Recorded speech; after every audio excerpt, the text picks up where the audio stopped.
toujours les 4 transformations particulières, cette fois-ci dans le diagramme TS. Dans le diagramme TS, composé par l'axe des abscisses qui représente le S, l'entropie, et l'axe des ordonnées qui représente T, la température. Déjà, vous avez deux représentations. La première, c'est le segment horizontal, représente T constante, c'est l'isotherme. La deuxième représente, le deuxième segment représente, le deuxième segment vertical représente S constante, l'entropie constante, c'est-à-dire qu'il s'agit d'une transformation entropique ou bien adiabatique réversible. Elle reste à représenter les deux transformations isochore et isobar. Donc on va essayer de déterminer les deux pentes pour situer l'une après par rapport à l'autre. Donc on va commencer par les identités thermodynamiques. La première, la variation de l'énergie est égale T d de S moins P dV. La deuxième, la variation de l'enthalpie est égale T d de S plus V dV, ce qu'on appelle les identités thermodynamiques. À pression constante, isobar. À pression constante, la première, vous avez, ou bien la deuxième D de H est égal T2 de S, le deuxième terme va sauter, il reste tout simplement T d de S est égal Cp d de T d'après la deuxième loi de Joule.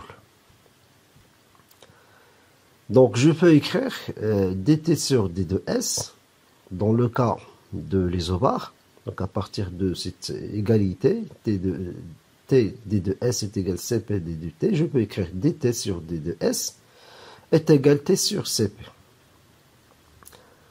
Maintenant pour le cas de l'isochore, V constant, le volume est constant. Je prends maintenant la première identité. Vous avez d de U est égal T d de S, le T d de S. Le deuxième terme va sauter, donc d'après la première loi de Joule est égal Cv dt.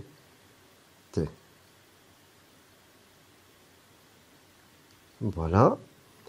Donc un petit arrangement, donc je peux écrire dt sur d de S dans le cas de l'isochore est égal T sur CV. Donc quand vous voyez ici sur l'axe des abscisses vous avez le S, et sur ce l'axe des ordonnées vous avez T. Donc c'est pour cela j'ai cherché le rapport dt sur dt, c'est la pente de l'isochore, et dt sur d de S c'est la pente de l'isobar. On va voir donc quelle est la pente la plus la plus grande par rapport à l'autre. On va tout simplement, donc on va noter l'équation, la première égalité 3, la deuxième égalité 4, et on va calculer 4 sur 3 est égal T sur CV fois Cp sur T. On va simplifier par T, il reste finalement Cp sur Cv, ce qu'on appelle le gamma. Gamma est toujours supérieur à 1.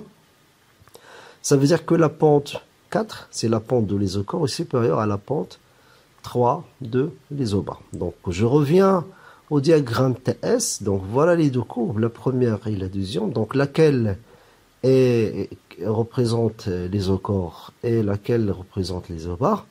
Donc on a déjà expliqué que la pente de l'isochore est supérieure à la pente de l'isobar. Ce sont des pentes positives. Voilà. Donc la première pente, ça concerne le rouge. La deuxième pente, ça concerne le bleu. C'est-à-dire que le bleu représente la pente la plus supérieure, c'est l'isochore. Et la pente la plus inférieure représente les isobars. Donc isochore, isobar.